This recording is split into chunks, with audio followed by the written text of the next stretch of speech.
चला सर्वांना शुभ संध्याकाळ. आणि मीना साखरे मॅडमना धन्यवाद की त्या आज सुद्धा कार्यक्रम घ्यायला आलेले आहेत. आज आपल्याला हे मार्कंडेय पुराण संपवायचं आहे. उद्या आणि परवा सुट्टी आहे. शनिवार रविवार आपण काही कार्यक्रम घेणार नाही. पण मीटिंग ठेवलेली आहे मी महत्वाची. कारण शनिवार रविवार आपलं मनन चिंतन जे काही मागं केलं त्याचं प्रॅक्टिस असं महत्वाचं आपण करणार आहोत शनिवार रविवार. तर उद्याची ही मीटिंग आहे शिवसर्वोदय शास्त्र शिकलेल्यांची आणि परवाची आहे सोल ग्रुप मेंबर्सची, जे विहंगम कार्यक्रम मध्ये आहेत त्यांच्यासाठीची. तर याच्यामध्ये थोडस महत्वाचं सांगते आणि मग कार्यक्रमाला सुरुवात करू. सोमवारपासून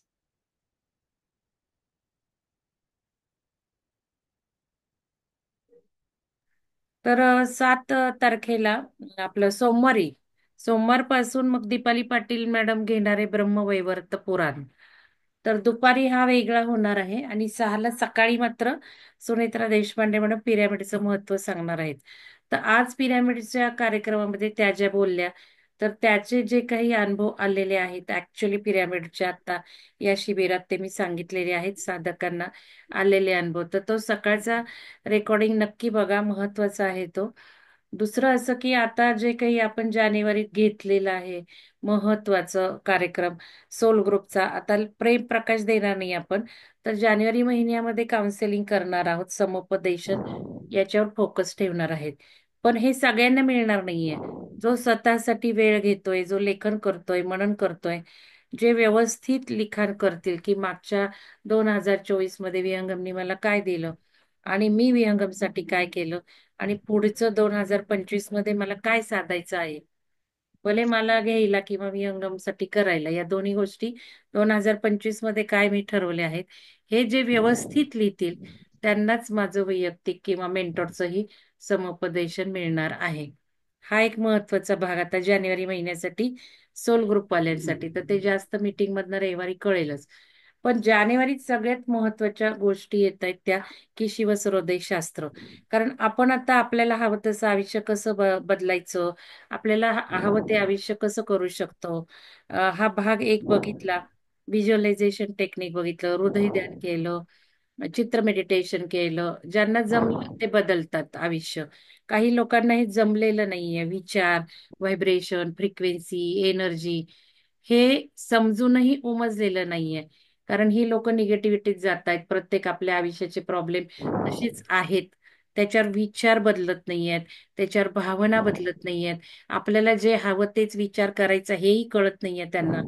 तर अशा लोकांना दुसऱ्या पद्धतीने जीवन सुधारण्याचा मार्ग म्हणजे शिवसर्वोदय शास्त्र. आता शिवसर्वोदय शास्त्र हे सगळं उच्च मधल्या उच्च ज्ञान आहे. त्याला म्हणजे तोडच नाहीये, पण ते कोणालाही देऊ नये असंही आहे.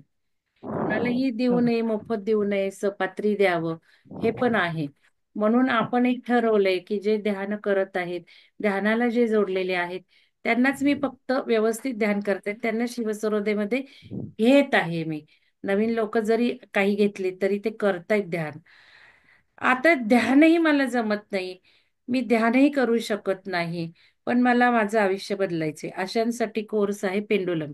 डावसिंग आणि पेंडुलम सगळ्यांनी करा. याच्यात ध्यान करा नका करू एवढा फरक पडणार नाही.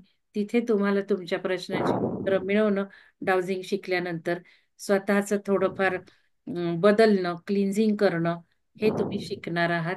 डावसिंग मध्ये 5 दिवस ऑनलाईन कोर्स आहे, त्याला काही प्रॉब्लेम नाहीये. पण या ऑनलाईन मध्ये 3 दिवस अमृता मॅडम घेणार आहेत आणि 2 दिवस मी घेणार आहे. तर हा कोर्स सगळ्यांनी करण्यासारखा आहे.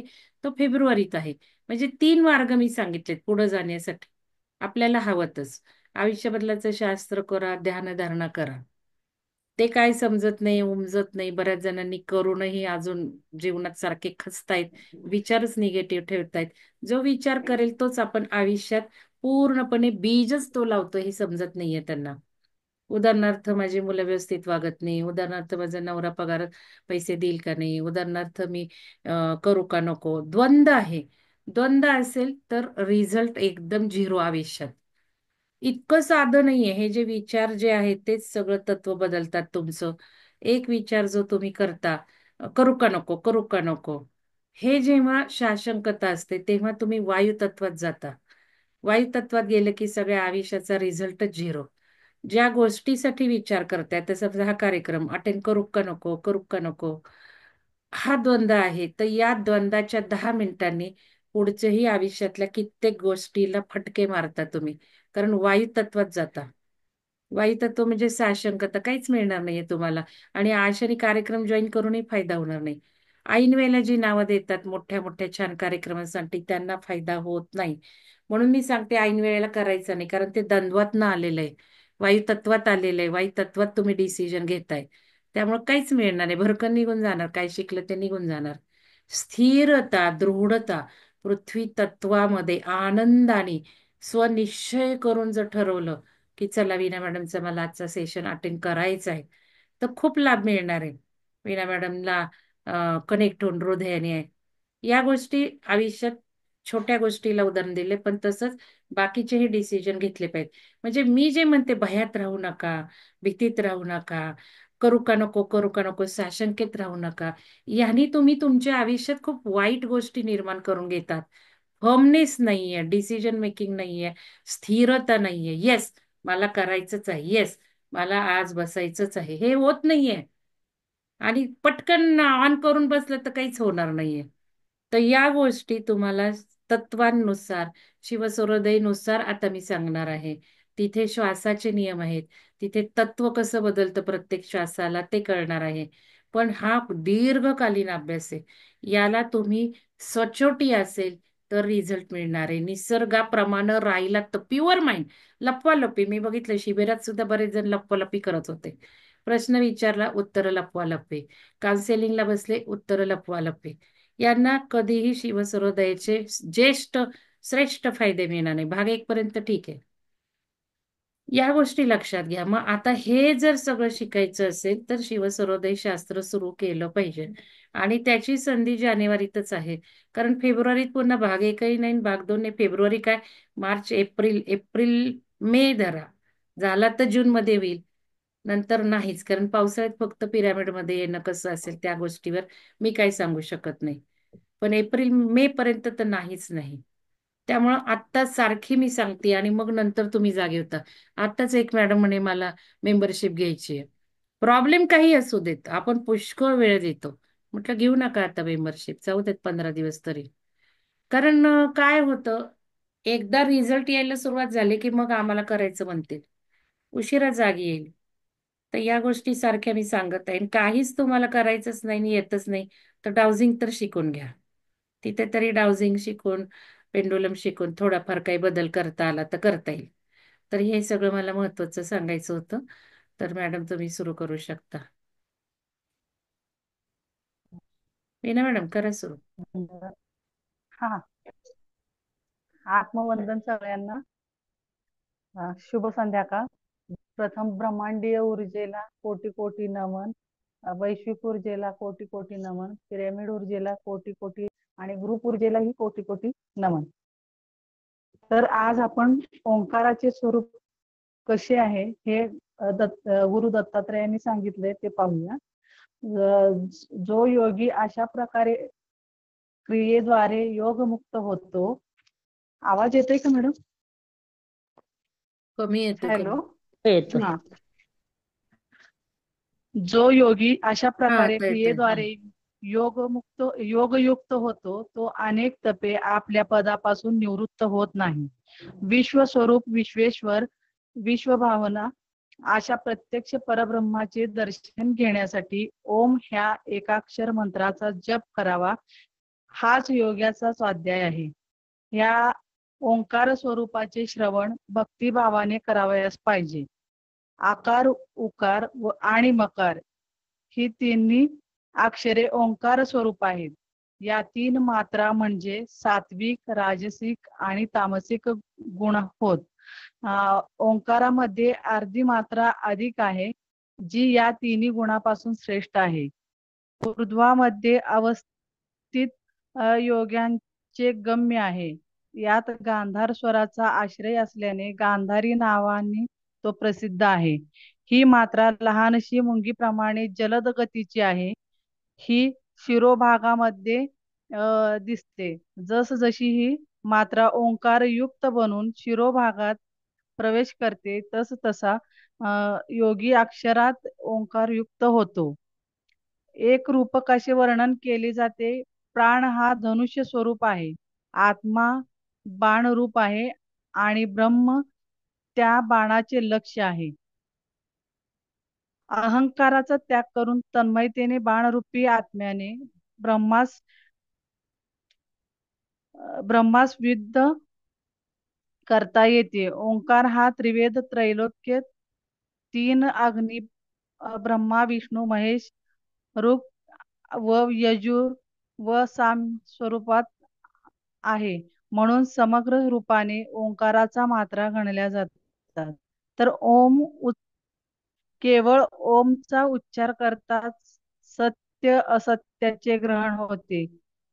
पहिली मात्रा ह्रस्व व द्वितीय मात्रा दीर्घ असते. तिसरी मात्रा लुप्त होते, तर अर्धमात्रेच्या स्वरूपाचे वर्णन करणे असमर्थनीयच आहे. अ, ओं आपल्याला ओंकार शिकवताना मॅडमनी असंच शिकवले आहे, आता जसं सांगितलं आहे इथे. अशा प्रकारे जो योगी ओंकार स्वरूप अक्षर मला परब्रह्म मानून त्यात ध्यान करतो, तो संसार चक्रात विजय मिळवून व तिन्ही लोकींच्या बंधनांना तोडून त्या परब्रह्मामध्ये लीन होतो. जर योगाची कर्मबंधने क्षीण झाली नाही, तर ते अरिष्ट आहे असे समजून मृत्यू काळ जाणून योगी पुन्हा योगित्व प्राप्तीसाठी सिद्ध होतो. म्हणून योगी सिद्ध अथवा असिद्ध कसाही असो, त्यास अरिष्टाचे ज्ञान मात्र झालेच पाहिजे. आता पुढचं बघूयात आपण.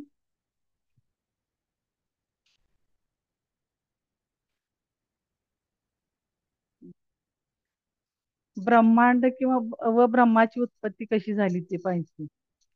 पूर्वी ब्रह्मदेव प्रकट झाल्यावर त्यांच्या मुखातून वेद व वेद व पुराणे प्रकट झाली. त्या पुराण संहितेत ऋषींनी अनेक अंशात विभाजित केले व वेदांचे पण विभाग केले. त्यांच्या मनापासून सप्तर्षींची उत्पत्ती झाली. ज्यांचे सर्व वेद पुराण त्यांच्या मनसोत्पन्न ऋषींनी ग्रहण केले.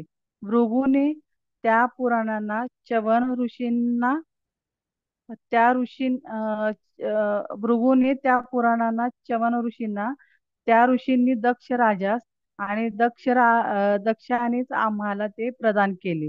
तेव्हापासून ते वेद पुराण आमच्या जवळ आहे. याच्या प्रभावामुळे कलयुगात पापे नष्ट होतात. त्या महतीस मी आता तुला कथन करतो, असे मुनिश्रेष्ठ दक्षांना म्हणाले. दक्षांकडून आम्ही जे श्रवण हे मुनिश्रेष्ठ दक्षांकडून आम्ही श्रवण केले, मला अ, तेच तू पण दत्तचित्त होऊन ग्रहण कर. या जगताचे कारण अजन्मा अव्यय चराचर विश्व प्रलयाचे कारण हे सर्व त्या एकट्या जगन्नाथामध्ये प्रतिष्ठित आहे. अशा या हिरण्यगर्भास प्रणाम असो. महत पासून विशेषापर्यंत जी भौतिक सृष्टीविकार व लक्षणांनी युक्त आहे, या सर्वांचे 5 प्रकार व षट स्तोत्र आता सांगतो. सत असत अव्यक्त या प्रकृतीस ऋषींनी सूक्ष्म प्रवृत्ती म्हटले आहे. जी नित्य अनाश्ची निर्गंध व अक्षय आहे, जी अनादी अनंत विश्वाची उत्पत्ती स्थान आहे. हे तिन्ही गुण ब्रह्म समक्ष विराजमान राहतात व प्रलयानंतर संपूर्ण विश्वाला प्राप्त करतात. सृष्टी काळी शरीरधारी जो आत्मा त्यांच्या अधिष्ठानाने त्या त्या गुणांच्या द्वारा प्रगटतो, अर्थात त्यावेळी महत्त्व हे सुप्त रूपात त्यात अंतर्भूत असतेच. ते सात्विक, राजसिक वा तामसिक यापैकी कोणते तरी असते. महत्त्व म्हणजे सर्वश्रेष्ठ तत्वापासूनच अहंकार प्रकटतो. तोही तीन प्रकारचे असतात. वैकारिक वैकारिक तेजस व तामस असे तीन प्रकार आहेत त्याचे. तामस अहंकाराचेच भूत हे तामस अहंकाराचेच भूत हेही दुसरे नाव आहे. तामसाचे दुसरे रूप भूत आहे. महत्त्व हे सुप्त रूपात असते, तसेच अहंकारही सुप्त रूपात असतो. पण त्याच्या प्रभावामुळेच विकार उत्पन्न होतात व त्यातूनच शब्द तन्मात्रांची निर्मिती होते. शब्दात्मक आकाश हे शब्द तन्मात्रेतून प्रगटते. तन्मात्रेतून म्हणजे पंचमहाभूताच्या सूक्ष्म रूपातून प्रगटते. त्यावेळी तामस अहंकाराने शब्दरूप आकाश झाकले जाते व त्यामुळे स्पर्श तन्मात्रेची उत्पत्ती होते व त्यातूनच अत्यंत बलवान असा वायू आपल्या स्पर्श गुणांसह प्रकटतो. शब्द मात्र आकाशाने स्पर्श मात्र झाकून गेल्यामुळे वायू विकृत होतो व रूपमात्राची उत्पत्ती होते. वायूमुळे रूपगुणात्मक ज्योती प्रगट होते. स्पर्श मात्र वायूने रूपमात्र झाकल्यामुळे ज्योती विकृत होते व त्यातून रसमात्राची उत्पत्ती होते. त्यामुळे रसात्मक जल उत्पन्न होते. ते जल रूपमात्राने झाकळून रसात्मक जलाच्या विकृतीमुळे गंधमात्रा उत्पन्न होते व त्यातूनच गंधात्मिका पृथ्वीची उत्पत्ती झाली आहे. अशी तन्मात्रा उत्पत्ती आहे. तर ती शांत, कठोर किंवा मूर्ख नसते हे विशेष होय. पंच ज्ञानेंद्रिये तसेच पंच कर्मेंद्रिये ही तेजस इंद्रिये मानतात. वैकारिक दशदेवता ह्यात ह्याच होत. अकरावे अकरावे मन अशा ह्या 11 देवता स्तोत्र,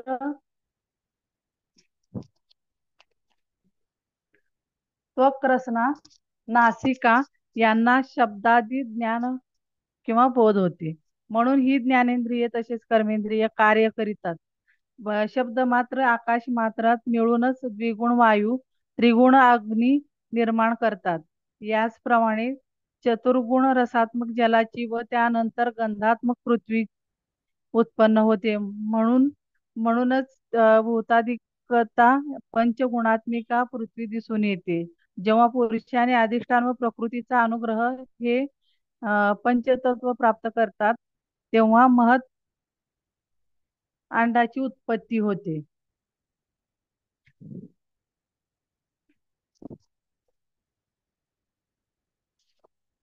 आता आपण पुढचं घेऊया.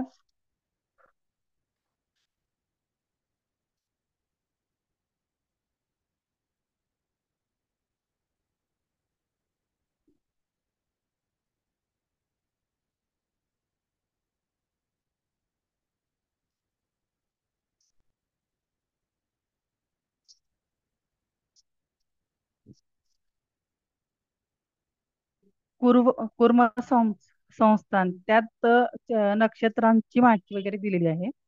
तर भगवान नारायण कासव रूप धारण करून या 9 खंडामध्ये पूर्वमुख करून राहत होते.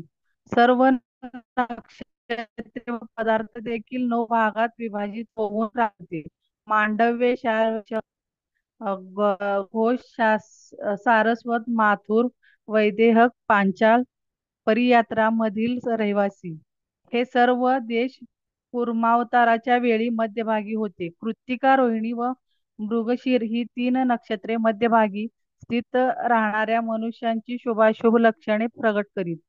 मगध, शिव, मैथिल, काश काशय, मेखल, मुष्ट, वर्धमान व कोसल हे सर्व भगवानाच्या मुखामध्ये निवास करतात व आद्रा, पुनर्वसू आणि पुष्य नक्षत्रे देखील मुखामध्येच निवास करतात.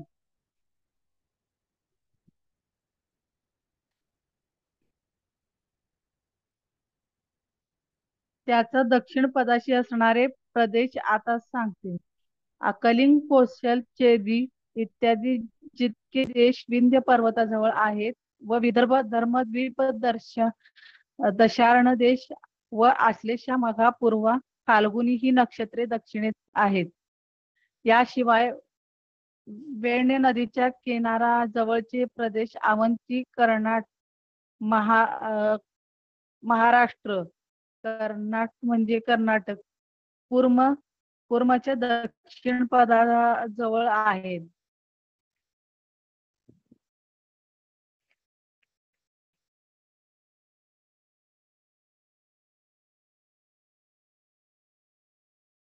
त्याच दक्षिण पदाशी गुरुश्वर पंचंदर वमन शालमल गुरह वाजकेशा अचुलिक अश्वकेश या आवाज येत देशाचे नाहीये निवासी. मॅडम. हॅलो. Hello hello. आवाज येत नाहीये. आवाज येत नाहीये का? येतोय. फुल व्हॉल्यूम मॅडम. Hello hello. येतोय का आवाज? येतोय मॅडम आम्हाला. येतोय का? आवाज येतोय, जरा मोठ्याने बोला फक्त. हा मला पण येतोय. मोठ्यानेच बोलतेय मी. लाऊडली बोला, लाऊडली. हो. गुरुश्वर पंचंदर वमन शालमल. येतं का आवाज आता? तुमचं नेटवर्क कमी आहे वीणा मॅडम, नेटवर्क कमी. ठीक आहे, आवाज येतोय पण बोला. हा. गुरह वाजिकेशा अचुलिक अश्वकेश या देशाचे निवासी कुर्माच्या शेपटीमध्ये निवास करतात. दारवा कुमरक कुरट अन्न यवन चिर त्रिनेत्र तसेच अश्विनी भरणी ही नक्षत्रे कुर्माच्या पूर्वोत्तर दिशेस आहेत.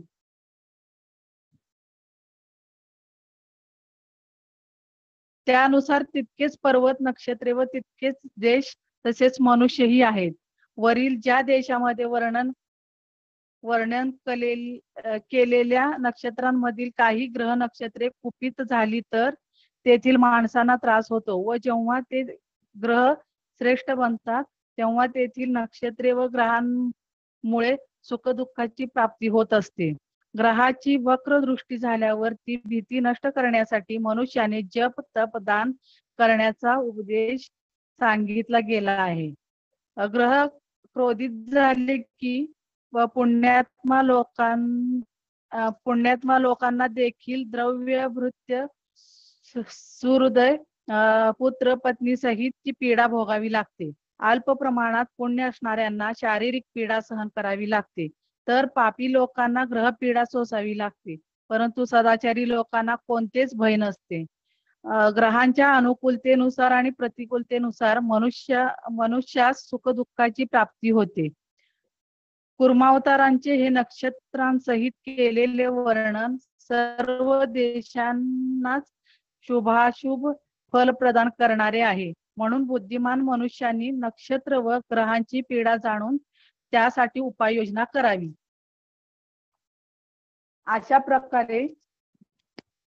अशा प्रकारे भारतवर्षात कुर्म रूपात भगवानांचे सर्वत्र अस्तित्व आहे. कासवरूपी ईश्वर अचितात्मा आहे. त्यांच्यामध्ये सर्व देवता नक्षत्र अधिष्ठित असतात. याच्या मध्यभागी अग्नी पृथ्वी व चंद्र असतो असे मानले आहे. ते 3 राशींचे देखील निवासस्थान आहे. मिथुनादी राशी त्याच्या मुखामध्ये मानल्या आहेत, तर कर्क व सिंह राशी त्यांच्या पूर्व दक्षिण पदापाशी असतात. सिंह तुळ व वृश्चिक त्यांच्या दक्षिण पश्चिम पदाशी विद्यमान असतात, तर वृश्चिक व धनु राशी पृष्ठभागी असतात. कुंभ व मीन कुर्माच्या उत्तरेस असतात आणि मीन मेष पूर्वोत्तर पदाशी आहेत असे मानतात. या कुर्मामध्ये देशामध्ये नक्षत्रात राशी व ग्रह आणि ग्रहात राशी अवस्थित असतात. म्हणून ग्रह व नक्षत्रे त्रस्त व पीडित झाले की साहजिकच देशाला देखील पीडा उद्भवते अशा प्रकारे जर देशात विघ्न उपस्थित झाले तर स्नान, दान, होम, हवन इत्यादी विधीपूर्वक करावे आणि ब्रह्मदेवाचे पूजन करावे.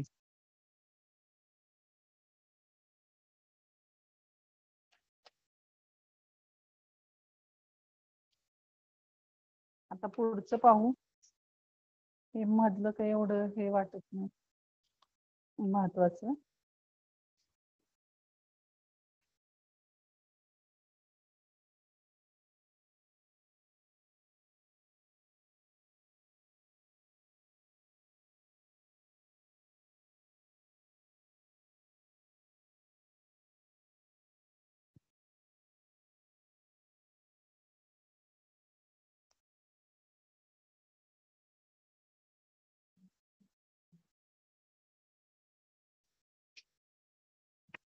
काय झालं मॅडम? हॅलो. ऐकायला येत नाही, काय झालं? हॅलो मॅडम, वाचती आता. हा वाचा. हा. तर आदित्य आणि कश्यपांच्या कश्यप यांनी सूर्याची आराधना करून ज्या प्रकारे आदित्य आणि कश्यप यांनी सूर्याची आराधना कशा प्रकारे केली ते सविस्तर वर्णन बघूयात आपण. सूर्याची सूर्याची अनेक रूपे आहेत, जी म्हणजे विद्या, ज्योती, शाश्वती, दीप्ती, कैवल्य, मान, प्राकम्य, रवी ही व इतर अनेक. सृष्टीच्या आधी काळात जेव्हा हे विश्व तेजहीन अंधकारमय होते, त्यावेळी अक्षय रूप असे एक विशाल अंड उत्पन्न झाले. त्याच वेळी एक जगताचे प्रपितामह ब्रह्म पद्मयोनीत निवास करीत होते. ओम या अंडाचा भेद केला ब्रह्मदेवाच्या मुखकमलातून. त्यावेळी ओम शब्द झाला. उकार शब्दापासून भुव व नंतर स्वाहा उत्पन्न झाले. हे भगवान भास्कराचे व्याहती स्वरूप आहे. ओंकार शब्दाच्या स्वरूपापासून सूर्याचे अत्यंत सूक्ष्म रूप झाले. त्याहून स्थूल रूप महा, त्यानंतर स्थूल रूप जन, नंतर तप, त्यानंतर सत्य उत्पन्न झाले. सूर्याचे संपूर्ण रूप स्थूल आहे. विवस्वान सूर्याच्या स्थूलाच्या सूक्ष्म भेदाच्या ओंकाराची 7 रूपे निर्माण झाली. भगवान सूर्याच्या 7 रूपांची कधी कधी दर्शन घडते तर ते कधी लुप्त राहते, कारण त्याचा स्वभाव व प्रकृतीचे अस्तित्व देहात्मक असते. जगताच्या प्रारंभी आणि अंतकाळी निराकार परमसूक्ष्म परमात्मा विद्यमान असतो. ओंकार शब्दाने अभिप्राय त्यांच्याशीच आहे. हे ब्रह्म स्वरूप मार्कंडेय देवाचा देह आहे. ब्रह्मस्वरूपच मार्कंडेय देवाचा देह आहे. अंड्याचा भेद करताच त्यातून अव्यक्त रूप ब्रह्मदेव साकार झाले. त्यांच्या तोंडून निघालेल्या वचनामधून ऋग्वेदाची रचना झाली. ब्रह्मदेवाच्या दक्षिण मुखातून स्वर्ण तुल्य व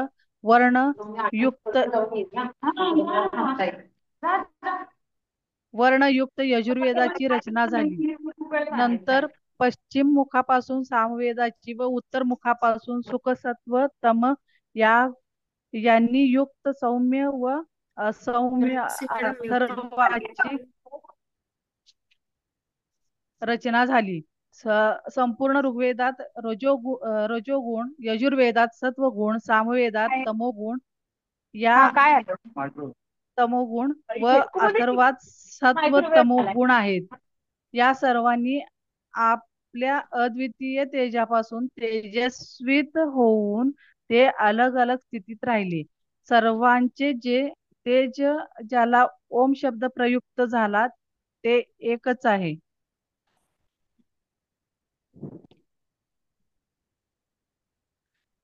पूर्वान्न काळ ऋक्मध्ये शांती कार्य, मध्यान्नाच्या वेळी यजुर मध्ये पौष्टिक व अपराह्न साम काळात आभिचारिक कर्मे सांगितली आहे.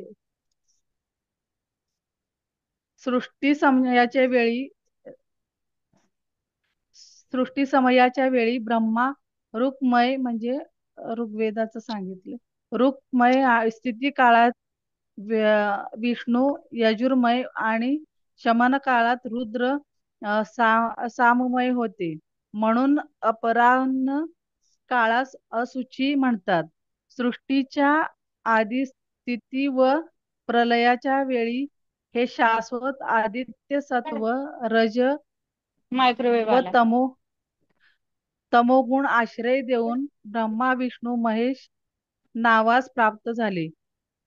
सर्व देवतांचे आराध्य निराकार ज्योती स्वरूप आदिपुरुष भगवान आदित्य या विश्वाचे आश्रय जाते वेदांतगम्य व परमोत्तम आहेत. ब्रह्मदेवानी रवीची स्तुती केली ते पाहूया. ताई वर येते तो आदित्याच्या विचार. तेजापासून रॉक्सी ऊर्ध्व मॅडम व म्यूट करा.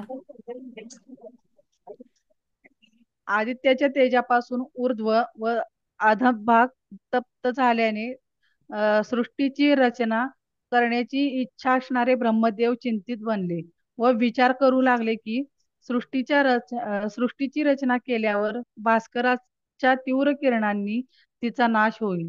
संपूर्ण जीव प्राणविहीन होतील, कारण जल तर क्षणात आटून जाईल आणि जलहीन सृष्टीला उत्पत्तीच होऊ शकणार नाही. अशा प्रकारे विचारात तल्लीन असतानाच ते भास्कराची स्तुती करू लागले. ब्रह्मदेव म्हणाले, जगताचे आत्मस्वरूप विश्वस्वरूप भास्करास नमस्कार असो. ऋग्वेद रूपी अचित्य शक्ती, यजुर्वेदाचे आधार परमेश्वर स्वरूप आदि पुरुष भगवान भास्करास नमस्कार असो. हे देवा, आपली शक्ती नित्य आहे. तिच्यापासून प्रेरणा मिळून मी जल, पृथ्वी, वायू, अग्नी इत्यादीची सृष्टी करतो. या जगाची स्थिती व प्रलय स्वेच्छेने करीत नाही. हे भास्करा, आपण वन्यरूप आकाश स्वरूप आहात. वन्यरूप म्हणजे अग्निरूप. आकाश स्वरूप आहात. या पंचरूप जगाचे रक्षक देखील आपणच आहात. मोठमोठे मुनी यती देखील आपल्याला सर्वेश्वर मानून आपले मनन करतात.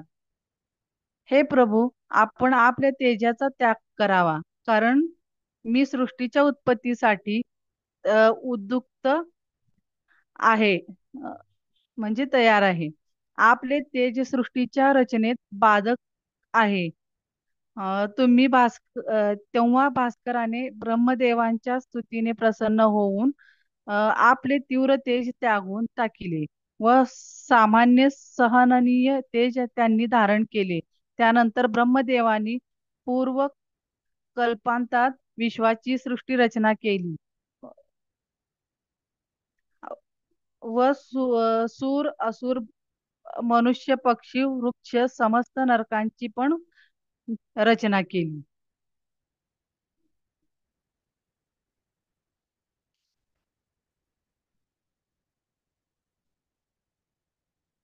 पुढे आपण पाहूया आदित्याचा जन्म.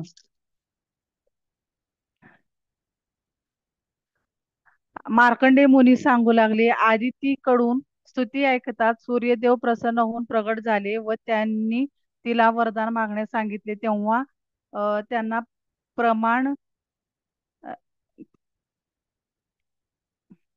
त्यांनी प्रणाम करून आदिती म्हणाली, दैत्य दानवांनी माझे पुत्राचे त्रिभुवन व यज्ञभाग यांचे हरण केले आहे. तेव्हा आपण अंश रूपात माझ्या मुलाचे भाऊ बनून दैत्यांचे शमन करा. त्यावर सूर्योदय तिला म्हणाले, मी तुझ्या गर्भापासून जन्म घेऊन शत्रूचा नायनाट करीन. तुझे त्रस्त पुत्र सुखी होतील. त्यानंतर सूर्याच्या 100 किरण सहस्त्रांशू पासून आदितीच्या पोटी गर्भ वाढू लागला. त्यासाठी आदिती उपवास करू लागली. ते पाहून कश्यप म्हणाले, सतत उपवास करून तू आपल्या गर्भाचा नाश करशील. तेव्हा आदितीने त्या जाज्वल्य स्वरूप गर्भाचा त्याग केला. सूर्याप्रमाणे तेजस्वी असलेल्या त्या गर्भास पाहून कश्यप सूर्याची स्तुती करू लागला. तेव्हा भास्कर त्या गर्भांडातून प्रकट झाले. त्याच वेळी कश्यपाला अ, विदेह वाणी ऐकू आली की तू या गर्भास म्हणालास तू या पुत्राचे नाव मार्तंड होईल. म्हणालास या पुत्राचे नाव मार्तंड होईल. तो सूर्याप्रमाणे तेजस्वी व असुरांचा नाशक ठरेल. ती वाणी ऐकून देवगण हर्षित झाले व दैत्यगण तेज विहीन झाले. त्यानंतर इंद्राने दैत्यांना युद्धासाठी आमंत्रित केले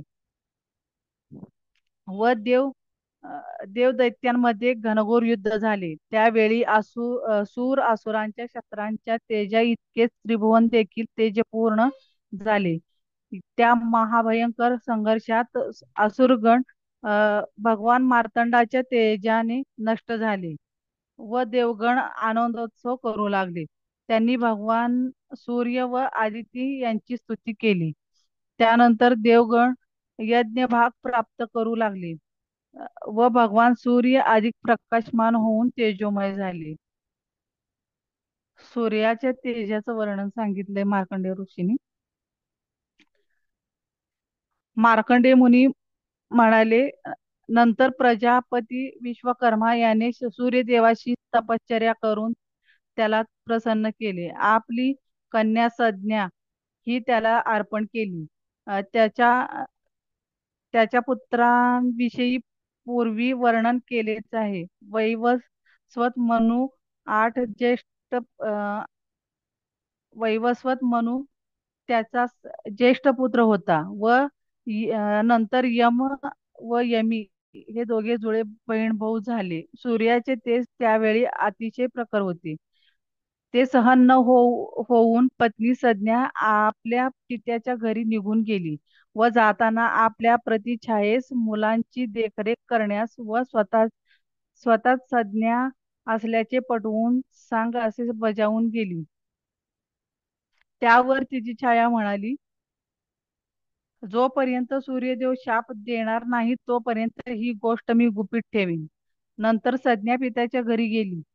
बऱ्याच दिवसानंतर पित्याने तिला पतिगृही जा असे सांगताच ती घोडी रूप धारण करून उत्तर कुरु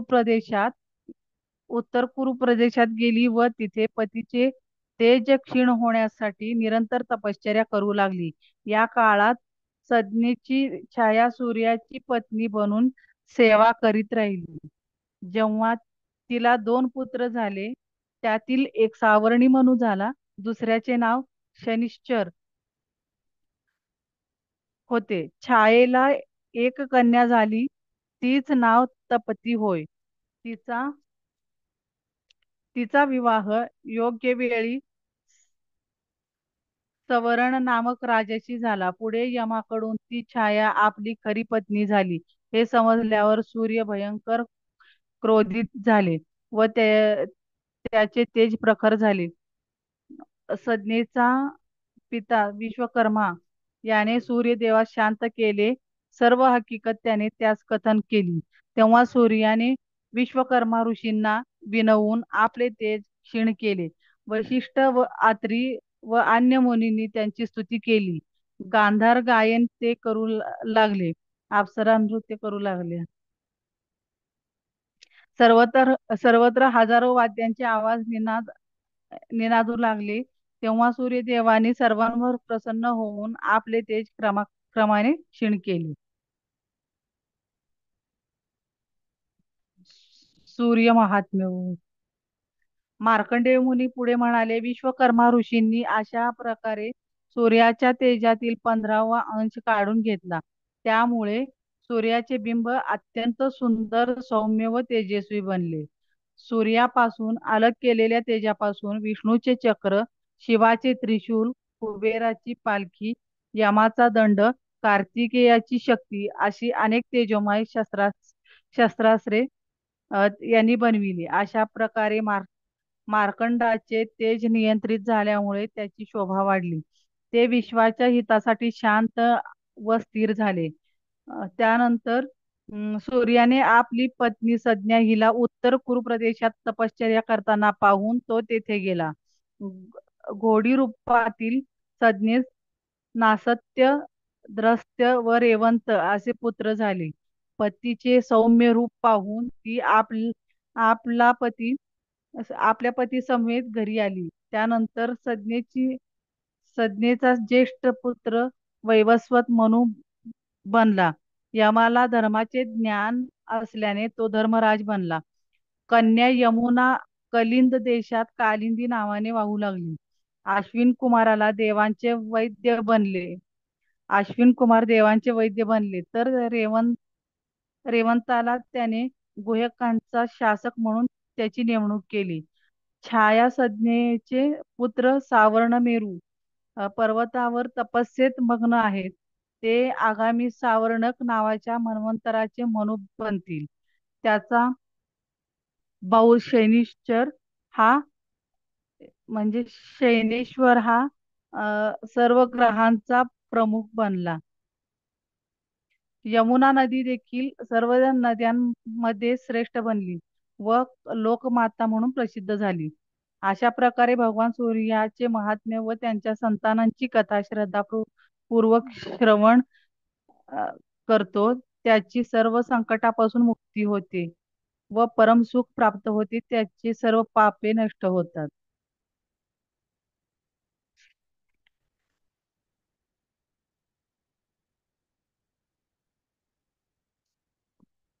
तर आपण आता पुढचं पाहूया.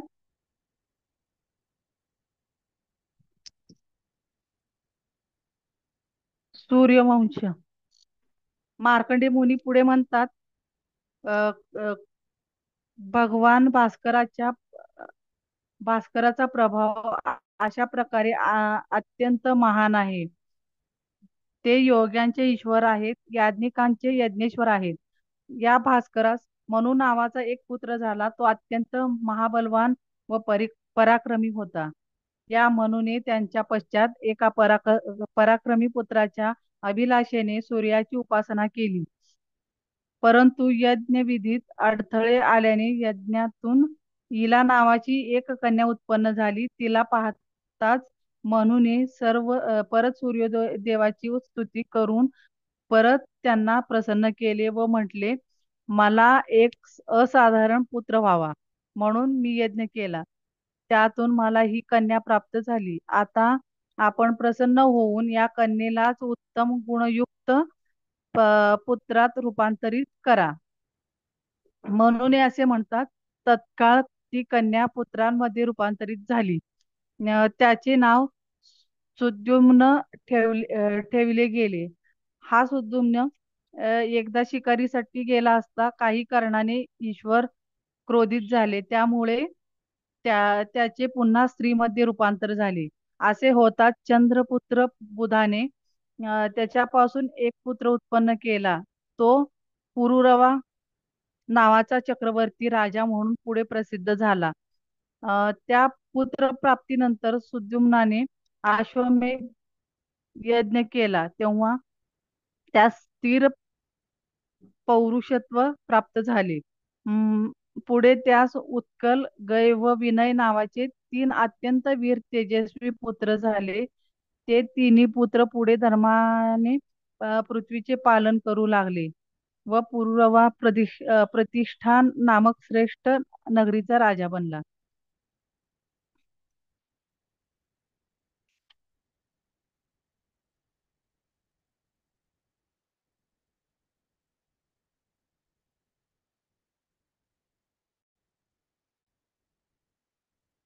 पाहूया आपण.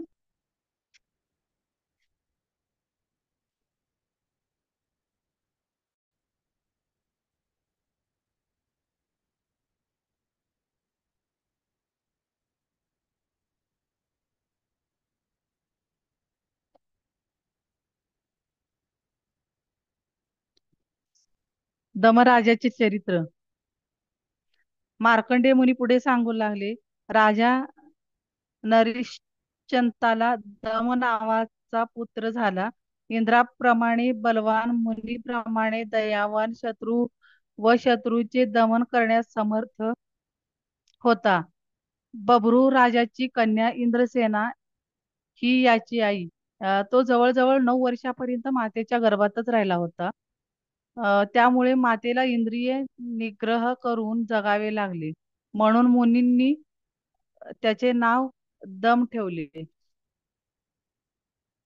मोठा झाल्यावर दमाने वृषपर्वा राजांकडून संपूर्ण धनुर्वेदाचे ज्ञान ग्रहण केले व वनात राहणाऱ्या दुंदुभी दैत्यांकडून अस्त्राचे शिक्षण घेतले. शक्ती मुनींनी त्याला संपूर्ण वेदांचे ज्ञान दिले. तर आष्टीशेन त्यांच्यापासून त्याने योग शिक्षण प्राप्त केले. चारुवर्मा राजाची मुलगी सुमना हिने महात्मा दम यास आपला पती बनविले. मद्र राजाचा पुत्र महानंद, विदर्भ राजाचा पुत्र वपुष्मान व महाधनु नावाचा राजपुत्र या तिघांनी सुमना आपलीच पत्नी बनावी अशी इच्छा व्यक्त केली. परंतु राजकुमारीने दम राजाचा स्वीकार केलेला पाहून त्यांनी आपापसात विचार केला, जो कोणी दम राजापासून राजकुमारी सुमनाचे हरण करेल अथवा दम राजाचा वध करून राजकुमारी सुमनाला प्राप्त करीतील, ती त्याचीच पत्नी होईल. त्या तिघांनी असा विचार करून दमराजापासून राजकन्येचे हरण केले. त्यामुळे राजांनी त्यांची निर्भत्सना केली. तर अनेक राजे म्हणाले की राजकन्येने सर्वांसमक्ष दमराजाचा स्वीकार केला आहे, तेव्हा तो गांधर्व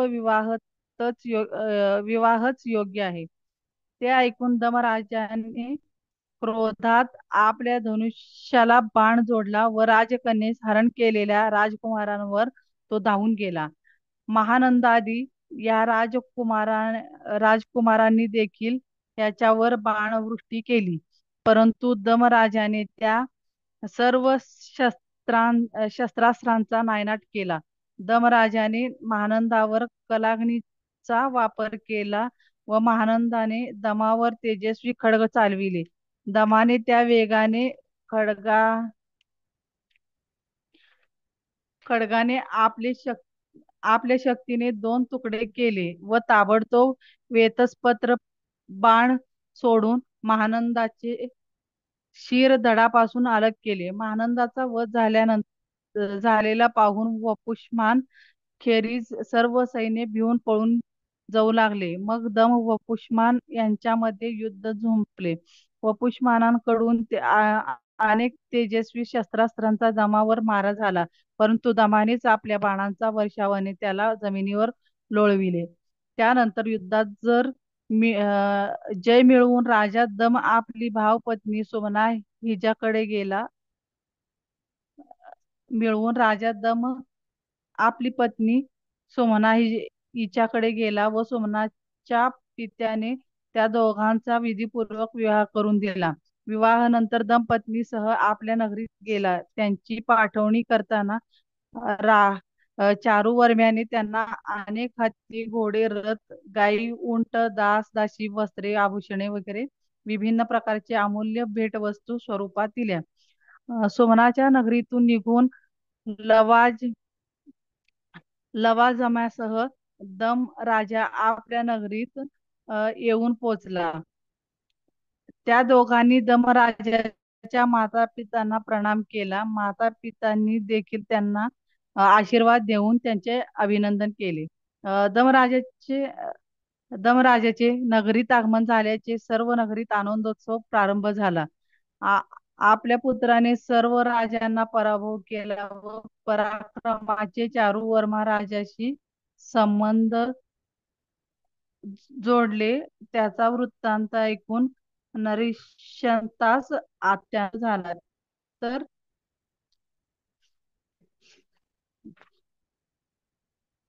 त्यानंतर आपली वृद्धावस्था जवळ आली आहे हे पाहून राजा नरिश्चंताने दमास राज्याभिषेक केला आणि आपली पत्नी इंद्रसेना हिच्या बरोबर वानप्रस्थ जीवन तो व्यतीत करू लागला.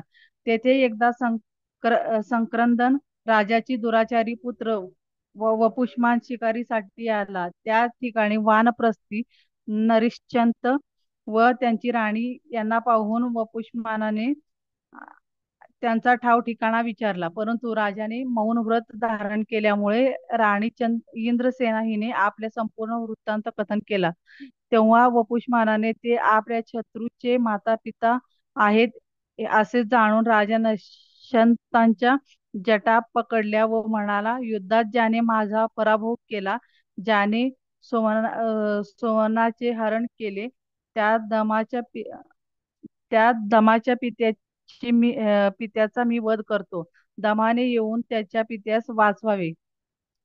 आज मी शत्रूच्या पित्याला नष्ट करतो. असे म्हणून तो दुष्ट वपुष्मानाने इंद्रसेनेच्या समोर राजा नरिश्चंताचा मस्तकच्छेद केला. ते पाहून अन्य मुनिगण व वनवासी वपुष्मानाचा धिक्कार करू लागले, परंतु त्याकडे लक्ष न देता वपुष्मान निघून गेला. त्यानंतर एक तपस्व्याला राणी इंद्रसेना म्हणाली, तू आत्ताच आमच्या नगरीत जाऊन दमास सर्व हकीकत कथन कर. त्याला म्हणावे, तू राजा आहेस, चारही आश्रमांचा पालन करता आहेस, तरी देखील तुला तपस्व्यांचे रक्षण करता आले नाही. तुझा निरापराध पित्याचे वपुष्मानाने वध केला आहे. तेव्हा धर्म नष्ट होऊ नये असे कार्य कर. तुझे पिता एक तर वृद्ध झाले होते, दुसरे ते तप करीत होते आणि निरापराधी होते. अशा अवस्थेत त्यांचा वध झाला आहे. तेव्हा तू विद्वान मंत्र्यांचा सल्ला घेऊन उचित कार्य कर व वपुष्मानाला योग्य शिक्षा दे. तुझे पिता मरते समयी म्हणाले की याचा प्रतिकार करण्याची जबाबदारी तुझ्यावर आहे. हे पुत्रा, ज्याप्रमाणे विदुरताच्या पित्याचा यवनाने वध केला, त्याप्रमाणे वपुष्मानाने तुझ्या पित्याचा वध करून कुलाला नष्ट केला आहे. दैत्यराज जंबाच्या पित्याला सर्पांनी दंश केला, तेव्हा जंबाने सर्व पाताळवासी नागांचा नायनाट केला होता व असुरांकडून पिताचा वध झालेला ऐकताच पराशराने संपूर्ण असुर वंशाला अग्नीमध्ये दग्ध केले होते. क्षत्रिय गण आपल्या कुळातील व्यक्तीचा अपमान देखील सहन करीत नाहीत. मग वध झाल्यावर तर त्याचा प्रतिकार केलाच पाहिजे. हे पुत्रा, जर तू शत्रूचा नायनाट करशील तरच तुझे भय सर्वजण मानतील, नाहीतर तुझ्या शासनात अनेक वेळा संकटे उपस्थित होतील. अशा प्रकारे इंद्रसेनेने आपल्या तपस्व्यांच्या हाती दमाला संदेश पाठविला व स्वतः ती पती बरोबर अग्नीमध्ये प्रवेश करती झाली. मार्कंडेय पुढे सांगू लागले, इंद्रसेनेची आज्ञा घेऊन तपस्व्याने दमराजाजवळ येऊन त्यांच्या पित्याच्या मृत्यूची वार्ता त्याला सांगितली. तो वृत्तांत ऐकून दम अग्नीप्रमाणे क्रोधाने तप्त झाला व क्रोधानेच तो उद्गारला, पुत्र जिवंत असताना त्या दुष्टाने माझ्या पित्याचा वध केला आहे व माझ्या कुलाचा अपमान केला आहे. तेव्हा मी प्रतिज्ञा करतो की जर वपुष्मानाच्या शरीरातून निघालेल्या रक्ताने मी आपल्या पित्याचे तर्पण केले नाही, तर मी अग्नीत प्रवेश करीन व जो कोणी वपुष्मानाला युद्धात सहाय्य करील त्याचा पण मी वध करीन. वपुष्मानाचा वध करूनच मी संपूर्ण पृथ्वीचे राज्य भोगीन. तर अशा प्रकारे ही कथा होती. तर मार्कंडेय पुराणाचे फळ आपण हे करूया, बघूया. पक्ष्यांनी म्हटले, हे जमिनी मुनी, मार्कंडेय यांनी अशा प्रकारे उद्गार काढून क्रौष्टुक मुनीला निरोप दिला व मध्यान्ह क्रिया संपन्न झाली. जे मुनी तुम्हाला आतापर्यंत कथन केले ते सर्व प्रत्यक्ष भगवान मार्कंडेयांनी सांगितले होते. मी त्यांच्याकडूनच श्रवण केले आहे. मार्कंडेयांनी हे पुराण कथन केले आहे. हे पुराण पवित्र आहे. याच्या वाचनाने माणसाची बुद्धी तर्कसंगत होऊन त्याचा त्याच्या अनेक इच्छा पूर्ण होतात. आपण प्रथम जे प्रश्न विचारले होते त्या प्रश्नांची उत्तर म्हणजेच हे पुराण होय. ब्रह्मदेवानी 18 पुराणे कथन केली आहेत. मार्कंडेय पुराण हे त्यातील 7वे पुराण आहे. प्रथम पुराण ब्रह्मपुराण, दुसरे पद्म पुराण, नंतर वैष्णव पुराण, शैव पुराण, भागवत पुराण, लिंग पुराण, वराह पुराण, स्कंद पुराण, वामन पुराण, क्रौम्य पुराण, मत्स्य पुराण, गरुड पुराण व शेवटी 18वे ब्रह्मांड पुराण आहे. सर्ग, प्रतिसर्ग, वंश, मन्वंतर, वंशानुचरित्र ही 5 लक्षणे पुराणात असावी. हे सर्व पुराण धर्म, स्वर्ग व मोक्ष देणारे आहेत. हे पुराण श्रवण केल्याने व त्यातील ज्ञानाप्रमाणे आचरण केल्याने मनुष्याला अ, रिद्धी सिद्धी, रिद्धी, वृद्धी, स्मृती, शांती, श्री, पुष्टी, तुष्टी या गोष्टी साथ देतात. यातील ज्ञान प्राप्त झाल्यावर मनुष्य दुःखी राहत नाही. जमिनी म्हणाले, हे पक्षानो, महाभारतामध्ये ज्या ज्या शंका होत्या त्या सर्व तुम्ही मित्रभावाने दूर केले आहे. असे कार्य अन्य कोणी करू शकेल काय? तुम्ही सर्व दीर्घायुषी व्हा, तुम्हाला आरोग्य लाभो, तुम्ही बुद्धी विशारद व्हा. अशा प्रकारे कथन करून आणि त्या पक्षांच्या वचनाचे स्मरण करीत सर्व मुनी आपापल्या आश्रमात परत गेले. श्री मार्कंडेय पुराण समाप्त.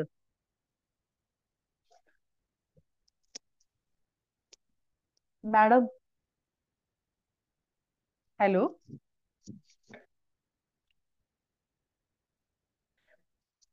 हॅलो.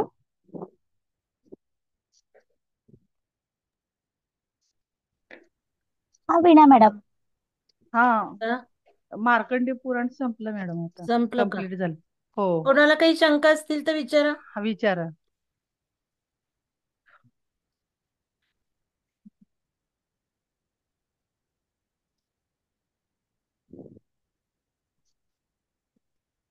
आहेत का शंका कोणाच्या?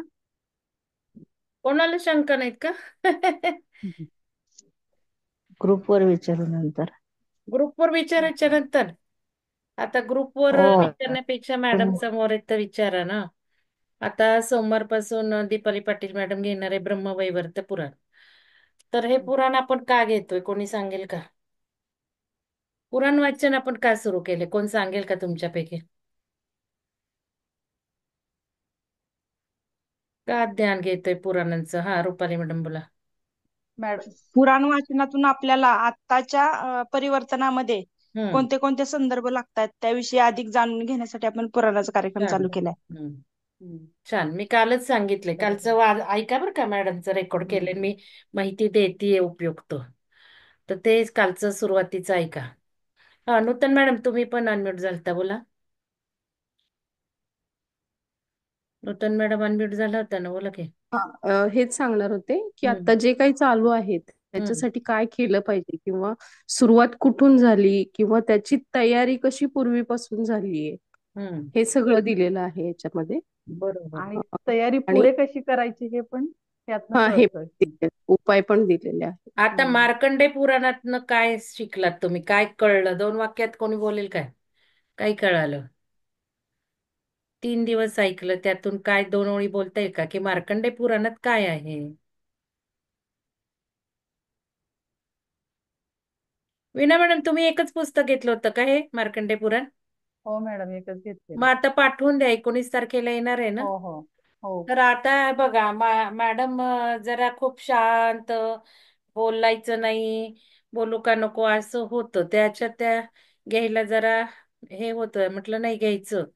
तर खूप छान मॅडम, इम्प्रुव्हमेंट आहे. असं थोडं थोडं तुमच्या करतच पुढे जाणार आहोत आपण. तुमच्या प्रेरणेनेच घेतले मॅडम. मला काय हा, त्याचे काय म्हणजे नाही एवढं असं काय. काही नाही, तुमचा दृढ निश्चय पाहिजे. तुम्ही हो म्हटलात, तुम्ही तयार झाला म्हणून, नाही तर कुठं कोण पुढे येतंय.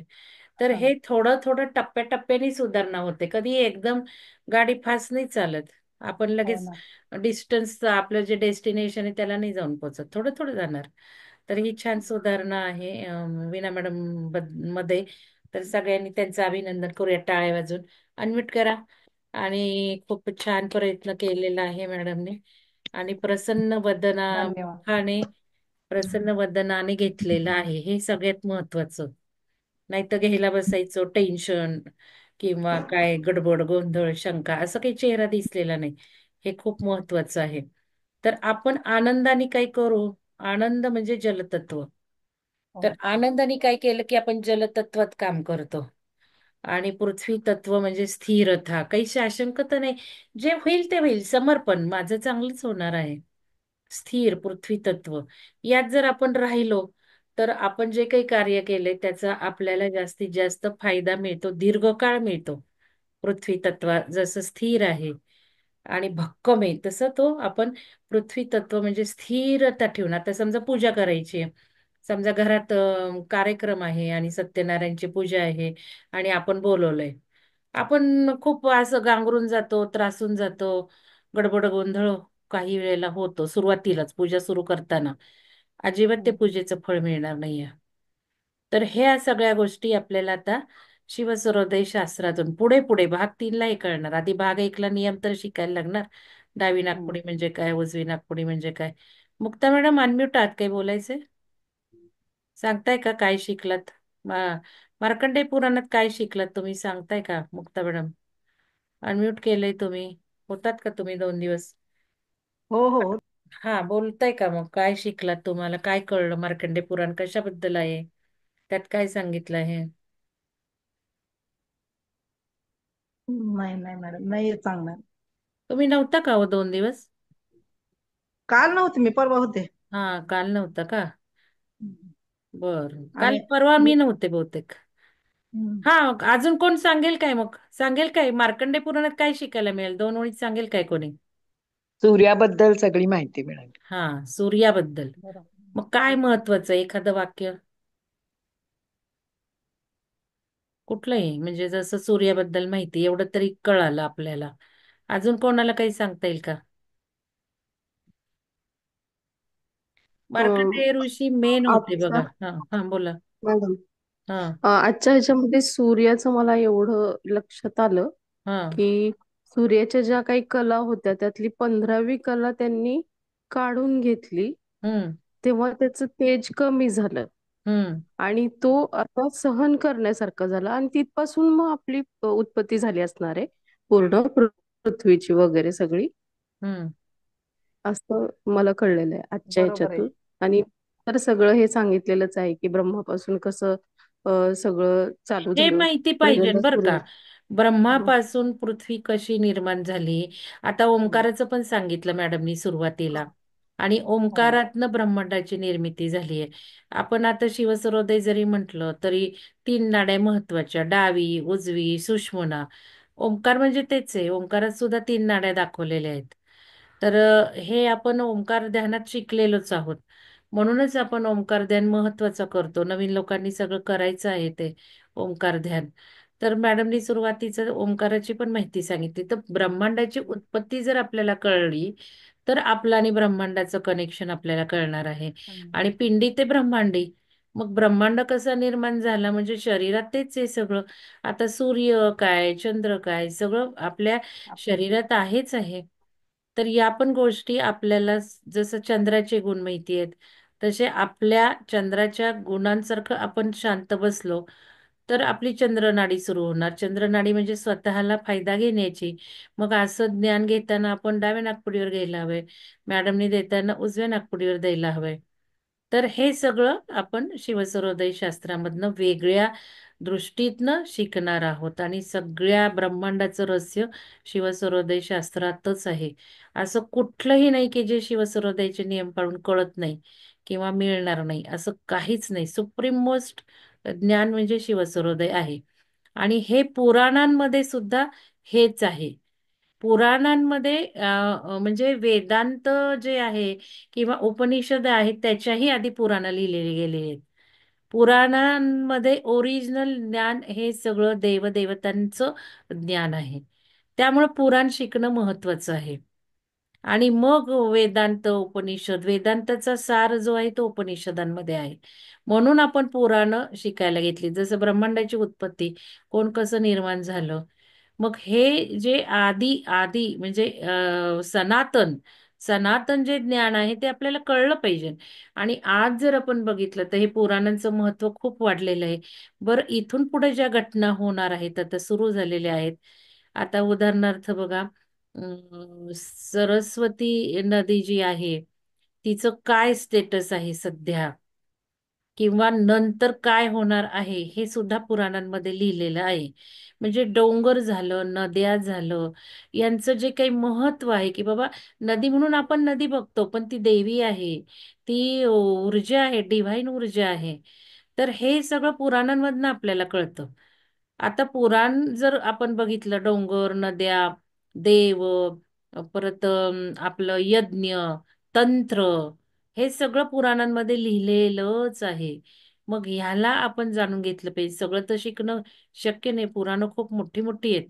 म्हणून आपण शॉर्ट बट स्वीट आणली, तर त्यातून थोडस एक 2-2, 3-3 दिवस आपण घेतोय. तर थोडस पुर हे तुम्ही लिहा काय ऐकलंय, जरा व्हिडिओ ऐका 2-3 दिवसाचे. एक 5 वाक्य तरी आपल्याला कळलं पाहिजे मार्कंडेय पुराण काय. मार्कंडेय ऋषी हे खूप महत्वाचे ऋषी आहेत बघा, सप्त ऋषींमध्ये. आणि मार्कंडेय ऋषींचं जर कार्य कळलं ना, तर खूप आपलं ज्ञान वाढणार आहे. तुम्हाला सांगता येईल का विना मॅडम, मार्कंडेय ऋषींनी काय केलं? एखादं दुसरं वाक्य काही लक्षात राहिले? मार्कंडेय ऋषींनी आता जे पुराण लिहिलेत ना, 18 पुराण त्यांनी लिहिलेली आहेत. हम्म. आणि त्या पुराणात त्यांनी हेच सांगितलं की म्हणजे अं, मार्कंडेय ऋषींनी लिहिलेत का सगळे? हो, मार्कंडेय ऋषींचेच आहेत हे मॅडम हे सगळे महत्वाचं कार्य आहे मार्कंडेय ऋषींचं, लक्षात घ्या.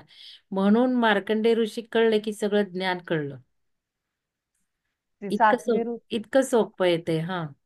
18 पुराण त्यांनी बरोबर आहे. लिहिलेले आहेत. आणि मार्कंडेय ऋषींना कनेक्ट झालं की सगळं ज्ञान तुम्हाला सगळं मिळणार छानपैकी. मार्कंडेय ऋषींनीच देवी देवी महात्म्य पण मार्कंडेय ऋषींचंच आहे. म्हणजे आपण दुर्गा सप्तशती जे करतो ते पण हा, त्यांनी रचित केलेलं आहे. म्हणून मार्कंडेय काल ऋषींना पण आपण कनेक्ट ते व्हायचं. हम्म मंत्र काय आहे मार्कंडेय ऋषींचा? मार्कंडेय आहे का? त्याच्यात नाही आहे का? नाहीये मॅडम. तर मार्क महामृत्युंजय त्यांनीच लिहिला ना मॅडम? कोणी? मार्कंडेय ऋषींनी लिहिला ना महामृत्युंजय मंत्र? नाही माहिती मला, पण नाही नाही पुराणे सगळे त्यांनी लिहिले ते माहितीये. पण मार्कंडेय ऋषींचा जो मंत्र आणि मार्कंडेय ऋषींचा मॅडम मी फोटो. सांगेन मी तुम्हाला थोड्या हा, वेळाने. सांगा. सांगा, हा थोडस हा. बघून जरा पॅरेग्राफ टाका, कारण हे महत्वाचं हो हो आहे. चालेल. मार्कंडेय टाकते. ऋषींचा फोटो, हम्म मार्कंडेय ऋषींचा मंत्र, हे जर मंत्र घेऊन टाकते. त्यांना कनेक्ट झालो, तर हम्म आपण ज्ञानाच्या भंडाराला सुरुवात करणार आहोत घेण्यासाठी. हो चालेल मॅडम शिवसर्वोदय टाकते. शास्त्र पाळलं तर आपोआप हे सगळं ज्ञान मिळणार आहे, हो आपल्यामधून फ्लो होणार आहे. आपण जे म्हणतो ना, ध्यानातून मला ज्ञान मिळावं, ध्यानातून ज्ञान मिळावं. मग ध्यान हम्म केलं पाहिजे, मग इंट्युशन वाढल्या पाहिजेत, मग आपण प्रश्न विचारला पाहिजे, मग ध्यानातनं प्रश्न विचारलेला उत्तर मिळतं. हे जे सगळं मी आज तुम्हाला शिकवलं ध्यानातून, ते जर हम्म शिवसर्वोदय शास्त्रातून शिकायचं झालं, तर श्वासाच्या नाड्या पाळायच्या. डाव्या नाकपुडीचं कार्य डाव्या नाकपुडीतच करायचं, उजव्या नाकपुडीचं कार्य उजव्या नाकपुडीतच करायचं. सुषुम्ना चालू असेल तर फक्त आध्यात्मिक नॉलेज, ध्यान करायचं. हे जर पाळलं तर सगळं जीवन सक्सेस होतं. पूर्ण गंगा, यमुना, सरस्वती या सगळ्या नद्या या नाड्यांमध्ये आहेत. ते भाग 2 मध्ये तुम्हाला रहस्य कळेलच. आपण जे काय म्हणतो सुषुम्ना कुठली देवी आहे आणि कुठली नदी आहे, हे सगळं, नदी म्हणजे नाडी, हे लक्षात घ्या. तर हे हो सगळा फ्लो शरीरात सुरू होणार आहे. आणि हे जर पाळलं शिवसर्वोदय शास्त्र, सोपं आहे. म्हणजे ठरवलं तर पाळता येतं. तर त्यावेळेला हे जे सगळं ज्ञान लिहून ठेवलंय ऋषीमुनींनी पुराणांमध्ये आणि उपनिषदांमध्ये, हे सगळं आपोआप आपल्याला कळायला लागतं. म्हणून आपण जे श्रीपाद श्रीवल्लभ चरित्रामृत घ्या, नाही तर काही घ्या, हे आपलं सगळं झालेलं आहे. विहंगमची फिलॉसॉफी त्यावर आहे. आणि हे रहस्य यातून झालेलं आहे, लक्षात घ्या. कारण तिथे डॉक्टर सुचिता शिंदे मॅडम आल्या होत्या नवीन, त्या मला सारख्या म्हणायच्या शिवसरोदय घ्यायला शिबिराला, मॅडम कुठलंही पुस्तक उघडा, कुठलंही काही घ्या, कुठलाही प्रश्न घ्या, सगळं आपण या फिलॉसॉफी विहंगमच्या इथे येऊन पोचतो. कारण मी शिवशास्त्राची काय म्हणायची भक्त आहे किंवा उपासक आहे आणि गेले 10 वर्ष तरी मी हे वापरलेलं आहे. त्यामुळे आपोआप ज्ञानाच्या भंडार आपल्या शरीरातून वाहू लागतं. आपोआप नाड्या तशाच पडतात जेव्हा आपण प्रतिपदा करतो. प्रतिपदा केली, सूर्योदयाची नाडी पाळली, उजवी असू देत. तुम्ही सगळा स्वार्थ बघता, तुम्ही फक्त डाव्या नाकपुड्या करता. पण उजवी नाकपुडी सूर्योदयाची पाळली की 15 दिवस तुमचे छान जाणार आहेत. या गोष्टी खूप म्हणजे हळूहळू हळू उलगडत जातील. सगळ्या ह्याच्यात कव्हर करू शकत नाही. तर हे ज्ञान आपोआप मिळवलं तर पाहिजे.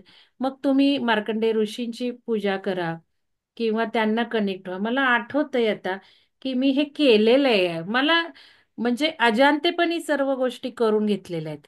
मार्कंडेय ऋषी माझ्या स्वप्नात सुद्धा यायचे. त्यांच्याशी माझे कनेक्ट मला तेवढं आठवत नाही, पण ते काही आत्ता आठवलं ते मी तुम्हाला सांगते. म्हणून त्यांना कनेक्ट होणं, त्यांचा फोटो घरात एखादा ठेवणं, त्यांची पूजा करणं, म्हणजे कुठलीही मानसिक पूजा. तुम्ही त्यांना फुलं वाहू नका, उदबत्ती दाखवू नका, पण मनातून. आता विना मॅडम तुम्ही हे केलंय ना, ते करायचंय तुम्हाला. फोटो आहे हो पुस्तकावर, पाठवून हो द्यायच्या आधी आहे. मोबाईलमध्ये ठेवा. मानसिक हम्म, पूजा करा आणि या सगळ्या चालेल. ज्ञानाच्या भंडाराला कनेक्ट व्हा. आपोआप हे पाझरू लागतं नद्यांसारखं, नाड्या जर पाळल्या तर. तर हे हम्म, मार्कंडेय ऋषींचं महत्व आहे. हम्म, आणि स्वप्नात येऊन दृष्टांत ते द्यायचे त्यावेळेला सुरुवातीला. त्यानुसार काही गोष्टी मी केल्या सुरुवातीला. तर हे मार्कंडेय ऋषी, एकदा या मार्कंडेय ऋषींना कनेक्ट झालं की मग सप्त ऋषी काही दूर राहणार नाहीत आपल्यापासून. सप्तऋषींनाच आपलं कनेक्शन होणार आहे. तर इतकं हम्म, रहस्य या मार्कंडेय ऋषी किंवा मार्कंडेय पुराणामध्ये आहे. तर तुम्ही जरूर वाचा. पिरामिडला हम्म, असणार आहे, आलं की वाचून घ्या, सारांश काढा त्याचा. या गोष्टी पिरामिड जर मध्ये बसून केल्या तर त्या अजून अद्वितीय फायदा देणार आहे. आता ज्या वेळेला मी लिहा म्हणते, काही लिहा, विचार करा, चिंतन करा. म्हणजे आता समजा व्हिडिओ लावा म्हटलंय, काही लिहा म्हटलंय या मार्कंडेय पुराणावर 3 दिवसाचं, थोडं ऐकून 5 मिनिटं तर घालवा, 10 मिनिटं तर घालवा. हे ज्या वेळेला तुम्ही करता ना, त्यावेळेला मनात काही प्रोसेस सुरू होतात. हे सगळं सायंटिफिक सांगितलं. तर हे ज्यावेळेला करता त्यावेळेला चंद्रनाडी सुरू होते आणि चंद्रनाडी सुरू झाली की स्वतःचा फायदा सुरू होतो. इतकं अमेझिंग कनेक्शन आहे, मी तुम्हाला सांगते. ते वाटती गोष्ट छोटी, पण खूप अमूल्य फायदे देणारी आहे. फक्त करायचं. मग या भावनेनी तुम्ही आता करण्यासाठी हे नियम शिकायचे आहेत. म्हणजे तुम्हाला कळतं. आतापर्यंत सांगतच आले, बाबा मनन करा, चिंतन करा, लेखन करा. ठीक आहे, ज्यांच्या डोक्यात घुसलं घुसलं, ज्यांनी पाठवलं पाठवलं, ज्यांनी मेल केले ते केले. आता उद्या आणि परवा हे दिलेलं आहे मी, मनन चिंतन लेखन. ते त्यासाठी दिले म्हणून सगळ्यांनी करा.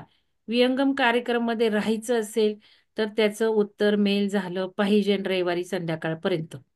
हे मला सांगायचं आहे. म्हणून मी एवढं सगळं सांगते. मग हे जेव्हा लिहायला लागतात त्यावेळेला स्वतःचा फायदा सुरू होतो. स्वतःचा फायदा फक्त लिहिता त्यावेळेला नसतो, तर तो खूप पुढे पुढे मिळणारा असतो. ब्रेननी सांगून झालं, प्रोसेसनी सांगून झालं, सबकॉन्शियसनी झालं, व्हायब्रेशन फ्रिक्वेन्सी एनर्जीनी सांगून झालं. आता मी या सगळ्या नाड्यांनी सांगणार आहे. पुढं आपल्याला शिवसरोदय साधक बनायचं आहे, शिवशक्तीचे साधक. तर ह्यानुसार तुमची चंद्रनाडी सुरू होते आणि मग फायदा सुरू होतो. लॉंग लास्टिंग स्थैर्य लाभतं त्या फायद्याला. कारण चंद्रनाडी ही साठवणुकीची आहे, स्थैर्य देणारी आहे. जीवनात स्थैर्य लाभणार आहे हे केल्याने. म्हणून लिहा, शनिवार रविवार ऑफ त्याच्यासाठी दिलेला आहे. आता उद्याची मीटिंग मध्ये अजून डिटेल सांगणारे 4 वाजताची, जी शिवसरोदय शास्त्राचे उपासक आहेत त्यांच्यासाठी आहे. आणि रविवारी जी आहे ती सर्व आपल्या सोल ग्रुप मेंबर्स आणि मेंटॉरसाठी आहे. तर या दोन्ही मीटिंग चुकवू नका. नवीन वर्ष आहे, नवीन वर्षाची सुरुवात आहे. तुमच्या बाकीच्या सगळ्या गोष्टी दूर ठेवा. हे अतिशय महत्वाचं आहे. ह्या दोन्ही मीटिंग फार महत्वाच्या आहेत. रेकॉर्डिंग मिळणार नाही. थोडंफार काय असेल 2-3 मिनिटाचं काय वाटलं तर करेल, पण सगळं रेकॉर्डिंग नसणार आहे. ते तुम्हाला अटेंडच करावं लागणार आहे. तर सगळ्या गोष्टी दूर ठेवा. जानेवारी महिना फार महत्वाचा आहे. तर ठीक आहे, सगळ्यांना जे जे जोडून घेतले त्या सगळ्यांना धन्यवाद. वीणा साखरे मॅडमचं धन्यवाद. धन्यवाद एक पाऊल सगळ्यांना. पुढं आलेलं आहे. आता हे हो पाऊल पुढे टाकत राहा. हो मॅडम. चला, सुलक्षणा मॅडम काही बोलायचंय का? अनम्यूट दिसतंय. हो, ते मार्कंडेय हा, ऋषींनी सांगा. सप्तचिरंजीव मंत्र लिहिला होता. हा. हम्म. 7 चिरंजीव जे आहे ना, अश्वत्थामा बलिर्व्यासू, ते सांगायचं होतं फक्त, हो म्हणून. अरे बापरे, बापरे, हा, काय आहे आज कॅलेंडर सांगा. दिन सांगा आम्हाला. बघा, हे कोण ठरवतंय का? अहो, सगळं मी सांगते ना तुम्हाला. एकदा शिवसरोदयचे नियम पाळले की निसर्गाला कनेक्ट झालं की हे सगळं जे आपण म्हणतोय ना, तुम्हाला योगायोग वाटतं ते आपोआप होत. हा, बोला. आणि ही ऊर्जा पण आहे ना आपल्याला, ऊर्जा धरून हो. चालली आहे. काय मॅडम, कॅलेंडर मध्ये वाचा जरा किंवा चॅटबॉक्स मध्ये टाका. मलाही माहिती नाहीये. चिरंजीव मंत्र आहे त्यांचा, हा, सप्तचिरंजीव. पण आज काय अश्वत्थामा आहे बघा, आज बलिर्व्यास. काय आहे, आज कॅलेंडर प्रमाणे काय आहे? नाही, आज नाही आहे मग त्यांचा काय मंत्र, म्हणताय? फक्त मी सांगत होते. हा. अच्छा, पण तुम्ही काहीतरी म्हटलं की ते आहे आज. मला वाटलं की आज काही आहे का अश्वत्थामाचं. नाही नाही, अश्वत्थामा. अश्वत्थामा नाही आज. बलिर्व्यास असं सुरुवात आहे त्याची. बरं, सांगा. हा. हम्म. अश्वत्थामा बलिर्व्यासो हनुमांश बिभीषणा कृप परशुरामस्य सप्तैते चिरंजीवन. जर हम्म. हा मंत्र पण रोज म्हटला तर आपण चिरंजीव होतो, असं सांगण्यात आलेलं आहे. बरं, टाका तो हे ग्रुपवर. सप्तचिरंजीव आहेत हो. मॅडम. ऍक्च्युली टाका ग्रुपवर, ज्यांना सप्तचिरंजीव आहेत म्हणायचे ती. ते म्हणा. अजून एक म्हणजे सांगते, वीणा त्यांना मॅडमनी ज्ञान दिलेलं आहे. अजून हा सोमवारी परत सुनित्रा मॅडम येणार आहेत. आणि परत दीपाली पाटील मॅडम येणार आहेत. ते आता चिरंजीवीवरून सांगते, शिवसरोदय शास्त्राप्रमाणे सांगते. हम्म. ज्या वेळेला तुम्ही ज्ञान देताना उजव्या नागपुडीवर याल, आता समजा वीणा मॅडम आल्यात आवरून, त्यांना खुर्चीवर बसायचंय किंवा या खोलीत येत आहेत, किचन मधनं म्हणा, बेडरूम मधनं म्हणा, तर त्यांनी उजव्या नागपुडीवर पाऊल टाकायचंय पहिलं, जे मी आयुष्यभर करतेय. तुम्हाला काही बरोबर. देताना मी हे पाळतेय की मी नाडी नाही चेक करत, पण माझा तो भाव जनरेट होतो. मी नाडीला कधी हातच नाही लावला, कारण भाव झाला की सगळं बदलणार आहे. तर तुम्ही उजवी हम्म. नागपुडी बघायची, उजवी नागपुडी सुरू करून पहिलं पाऊल टाकायचे. दुसरं, ज्या वेळेला खुर्चीवर हो. बसाल त्यावेळेला सुद्धा उजव्या नागपुडीवर बसायचे.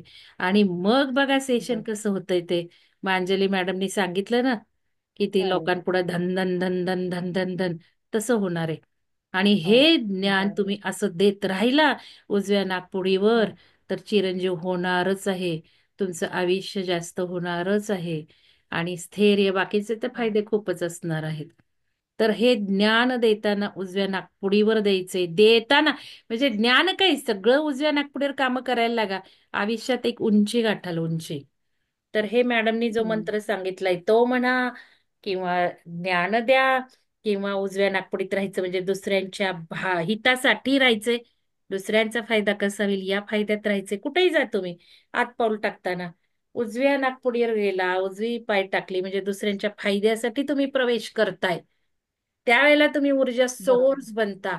आणि ती डिव्हाइन ऊर्जा तुम्हाला दन दन दन दन फ्लो देते, कारण तुम्ही दुसऱ्यांसाठी आत प्रवेश करताय. मग हे जेव्हा होतं त्यावेळेला तुम्ही ऊर्जा सोर्स बनून हायर ऊर्जेत जाता. जेव्हा हायर ऊर्जेत जाल तेव्हा आयुष्य तसंच बनणार आहे. आता मी म्हणते डावी नागपुडी स्वतःच्या फायद्याची, मग काही तुम्ही डावी नागपुडी घेऊन गेलात, मिळणार आहे फायदा, पण थोडा मिळणार आहे, म्हणजे स्वतःच्या फायद्यापुरता मिळणार आहे. यात दुसऱ्यांसाठी इंटेन्शन काही नाहीये. तर या गोष्टी सगळ्या शिकायच्या आहेत. तर मॅडम, तुम्ही ग्रुपवर टाका आणि सगळ्यांनी काहीतरी दोन हो, वाक्य टाकते लिहा. मॅडम. जरा उद्या परवा थोडस काही रेकॉर्डिंग ऐकून.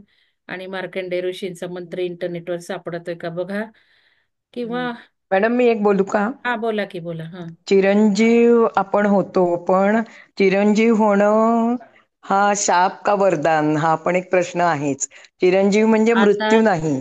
आणि उगाच आता तो अश्वत्थामा तो भळभळत्या जखमेत तेल मागत सगळीकडे हिंडतोय.